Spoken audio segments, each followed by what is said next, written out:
पूरे देश में तानाशाही है। पत्रकारों से लेकर आप आज़ाद लोगों से लेकर नेताओं से लेकर हर किसी की आवाज़ को ये सरकार दबा रही है। अगर इस बार इनके 400 का नारा फ्लॉप नहीं हुआ होता तो आप हिटलर से ज़्यादा आतंक इस देश में नरेंद्र मोदी का देखते हैं। इस देश में तानाशाही अगर आप फैलाओगे तो ये देश हमेशा लोकतंत्र से चलने वाला देश है। हम सब इकट्ठा होकर उसका विरोध करेंगे। और भारतीय जनता पार्टी ये समझ रही है, अगर वो समझ रही है कि जेल में डालकर उसकी राजनीति ऊपर जाएगी तो जिसने भी जेल की राजनीति की है वो गर्त में गया है, उसका अंत हुआ है। और भारतीय जनता पार्टी का भी अंत।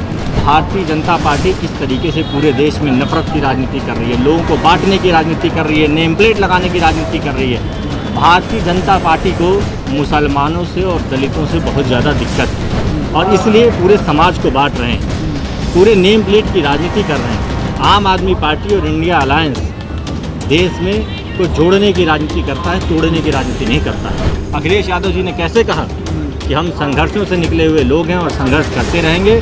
भारतीय जनता पार्टी पूंजीपतियों के गुलाम हो चुकी है, पूंजीपतियों के हाथ में बिक रही है। हम लोग उनकी सत्ता को उखाड़ फेंकेंगे और उनके जाने की विदाई का समय आ चुका है। इस समय हम जंतर मंतर पर मौजूद हैं। यहाँ इंडिया गठबंधन के तमाम नेता हैं, वो अरविंद केजरीवाल के समर्थन में आए हैं और हमारे साथ ज़्यादा बातचीत के लिए सर्वेश मिश्रा मौजूद हैं जो कि आम आदमी पार्टी के प्रवक्ता भी हैं। उनसे हम जानेंगे कि आज जो ये प्रदर्शन है, जो धरना है, उसके पीछे का मकसद क्या है। देखिए, जिस तरीके से अरविंद केजरीवाल की जान के साथ खिलवाड़ कर रही है भारतीय जनता पार्टी, उसके खिलाफ इंडिया गठबंधन की एकजुटता है। सब लोगों ने ये दिखाया है कि कैसे अरविंद केजरीवाल इस देश के लिए, इस माटी के लिए संघर्ष कर रहे हैं। अगर भारतीय जनता पार्टी राजनीति के मुकाबले में उनसे मुकाबला नहीं कर पा रही है तो इस तरीके का अमानवीय काम कर रही है। जेल में 34 बार उनका शुगर 50 से नीचे गया है, 50 से नीचे 34 बार शुगर गया, चार्ज जारी हुआ और इस तरीके का अमानवीय कार्य किया। सांसद संजय सिंह जी ने संसद में बोला कि भारतीय जनता पार्टी वालों, जेल का बजट बढ़ा लो क्योंकि तुम्हारा नंबर आने वाला है। इंडिया गठबंधन मजबूती से इस तानाशाही के खिलाफ लड़ रहा है। पूरे देश में तानाशाही है। पत्रकारों से लेकर आप आज़ाद लोगों से लेकर नेताओं से लेकर हर किसी की आवाज़ को ये सरकार दबा रही है। अगर इस बार इनके 400 का नारा फ्लॉप नहीं हुआ होता तो आप हिटलर से ज़्यादा आतंक इस देश में नरेंद्र मोदी का देखते हैं। क्या मकसद है। अब तो लोकसभा के चुनाव भी निपट गए हैं, उसके बाद भी जो है अरविंद केजरीवाल जो अभी लोअर कोर्ट से बेल हो गए, हाई कोर्ट से बेल हो गए, उसके बाद सीबीआई जाके तमाम तरीके की जो बातें की जा रही हैं। देखिए, अरविंद केजरीवाल जी को, आम आदमी पार्टी को भारतीय जनता पार्टी काम नहीं करने देना चाहती है। दिल्ली में एलजी के डंडे से सरकार चलाना चाहती है। जब सुप्रीम कोर्ट कहती है, सुप्रीम कोर्ट का जब कहना है कि दिल्ली में ट्रांसफ़र पोस्टिंग का अधिकार दिल्ली की सरकार के पास होगा तो आप एक तानाशाही का कानून बना के लेके आते हो और आप फिर से अधिकार छीन लेते हो। आज दिल्ली में जब कोई भी परेशानी होती है तो दिल्ली का बेटे अरविंद केजरीवाल खड़े होते हैं, दिल्ली का एलजी दुबक के भाग जाता है। देखिए, दिल्ली की जनता ने अरविंद केजरीवाल जी को चुना है, आम आदमी पार्टी को चुना है, तो हमारी जिम्मेदारी है उनके लिए काम करना। आज आप अरविंद केजरीवाल को हरा नहीं पा रहे हो तो इस तरीके की आप कोशिशें कर रहे हो। आज आपने देखा इंडिया अलायंस के सभी नेता एकजुट होकर इस जंतर मंतर के मंच पर सब लोग आए। अखिलेश यादव जी, डेरेक ओब्रायन जी, हर एक शीर्ष नेता, कांग्रेस के नेता, सब कांग्रेस के प्रमोद तिवारी जी आए, गौरव गोगोई जी आए, डीएमके के तिरुचि शिवा जी आए, सभी पार्टियों का समर्थन रहा।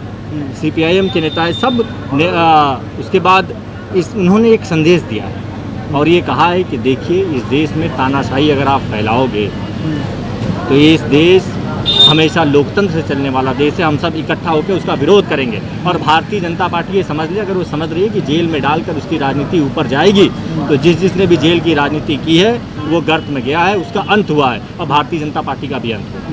तमाम तरीके के आरोप लगाते हैं। अभी बजट आया, बजट में भी आपके वित्त मंत्री आतिशी ने कहा कि बजट में जो है वो कुछ नहीं दिया। वो जब जाहिर है कि बजट में कुछ नहीं, लेकिन वहीं भाजपा कहती है कि हमने दिल्ली के लिए बहुत कुछ दिया। देखिए, जब हम दिल्ली की जनता लाखों करोड़ का टैक्स देती है और उसको बजट में 343 करोड़ रुपए आप देंगे तो कहीं ना कहीं से हम आवाज़ तो उठाएंगे। आप दिल्ली के साथ ऐसा पक्षपात क्यों करते हो? क्योंकि दिल्ली की जनता अरविंद केजरीवाल को चुनती है।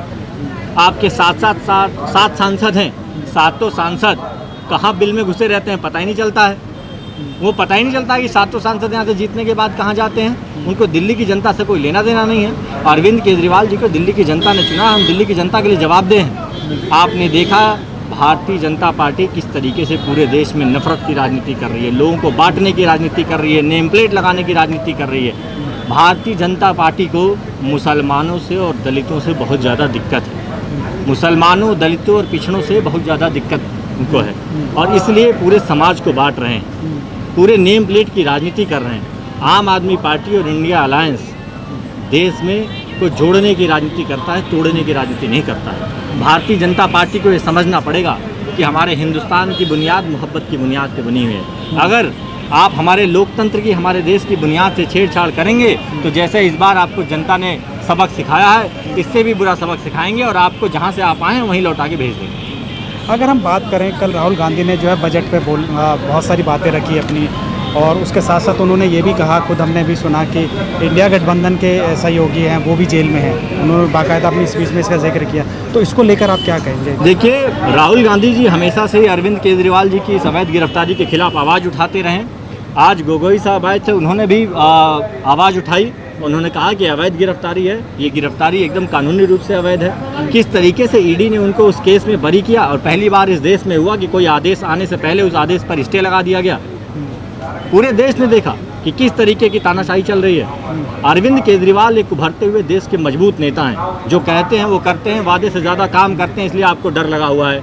आपको खतरा दिखता है कि अरविंद केजरीवाल स्कूल अस्पताल की राजनीति करते हैं, लेकिन हम संघर्षों के साथी हैं, संघर्षों में हम लोग जिए हैं और संघर्ष करते रहेंगे। हमारे इंडिया अलायंस के दूसरे दल भी, अखिलेश यादव जी ने कैसे कहा कि हम संघर्षों से निकले हुए लोग हैं और संघर्ष करते रहेंगे।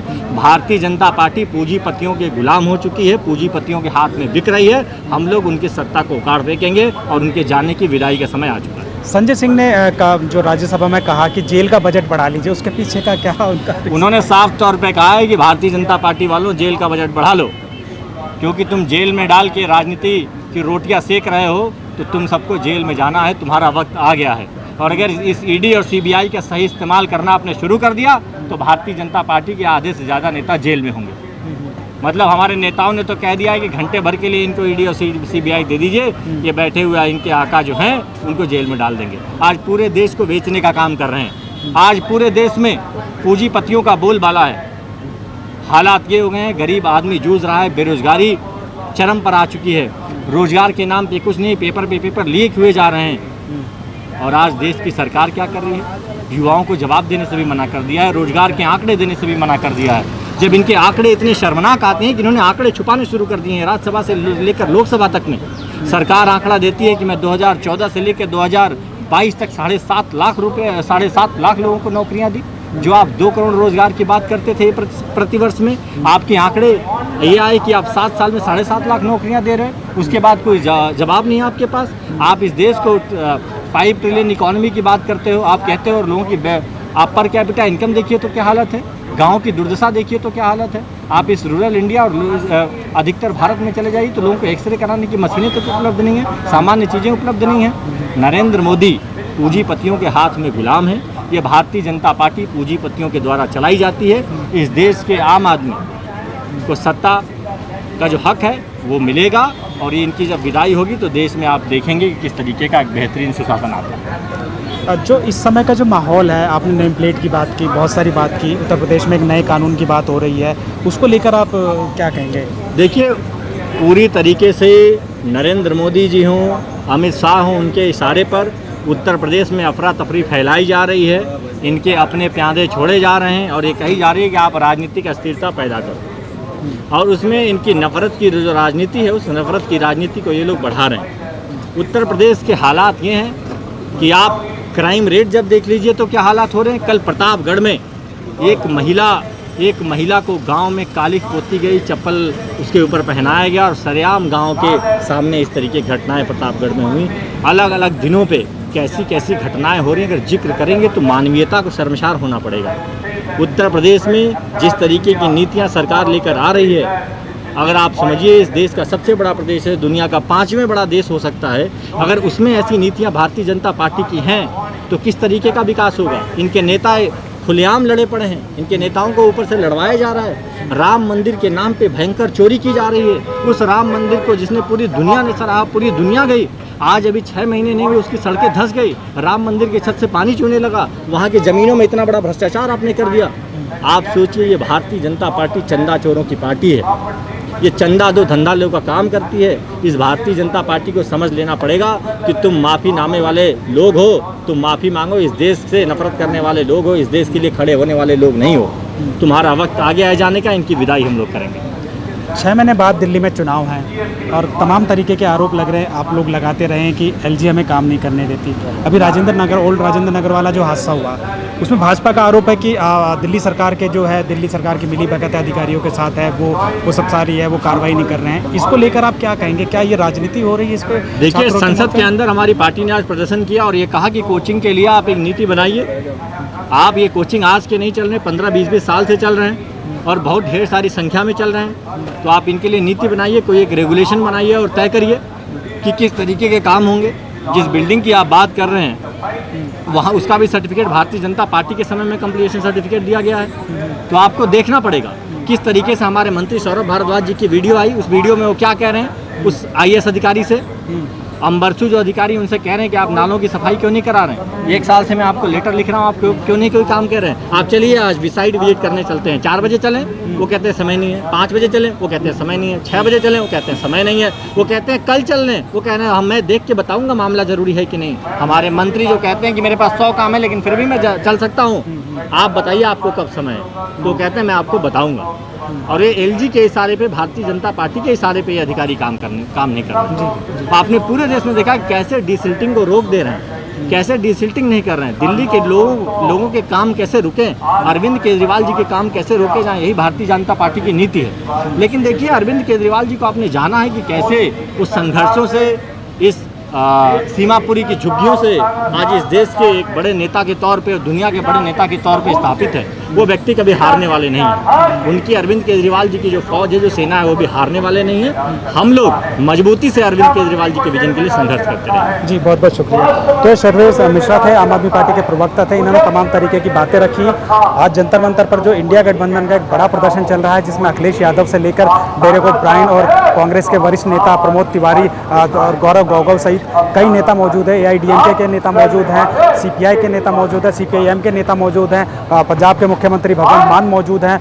जो तमाम तरीके के एकजुटता दिखाई गई है, जो इंडिया गठबंधन की मीटिंग है, इसको लेकर, अरविंद केजरीवाल की गिरफ्तारी को लेकर, साफ तौर पर यहाँ जो भी नेता है उन सबका एक ही बात उनका एक ही ये कहना था कि जो गिरफ्तारी है वो अवैध गिरफ्तारी है और अरविंद केजरीवाल को जो स्वास्थ्य से रिलेटेड जो उनको इलाज मिलना चाहिए वो नहीं मिल रहा है, क्योंकि बहुत से उनकी शुगर जो है वो बहुत ज़्यादा डाउन हो जाती है और इस कंडीशन में तो कोई और भी होता तो उसको बेल मिल सकती थी। तो कई तरीके के, तमाम तरीके के आरोप लग रहे हैं।